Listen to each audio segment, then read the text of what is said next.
Merci Monsieur le Président, Madame et Messieurs les rapporteurs.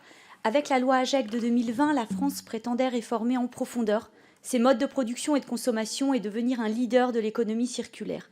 4 ans après, force est de constater que le texte peine malheureusement à tenir ses promesses.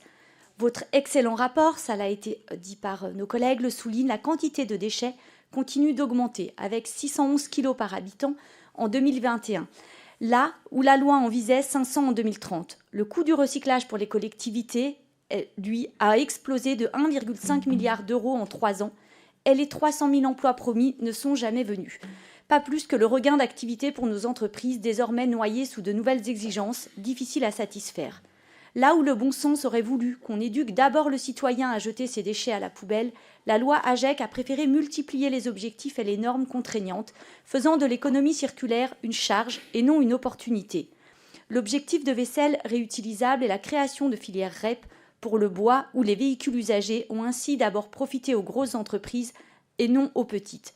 De même, beaucoup de sujets comme la collecte des biodéchets ou la fin du ticket de caisse auraient mérité une étude d'impact plus étoffée avant leur mise en œuvre. En réalité, l'adoption d'objectifs même législatifs ne suffit pas. En ayant privilégié une approche trop minutieuse, la loi AGEC semble s'épuiser dans des micro-détails au lieu de s'occuper des sujets importants pour les Français.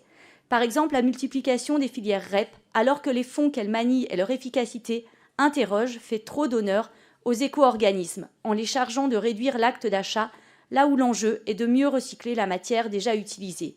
La loi AGEC a malheureusement multiplié le nombre d'acteurs sur le schéma de l'économie circulaire et leur viabilité économique repose désormais sur la quantité de déchets traités.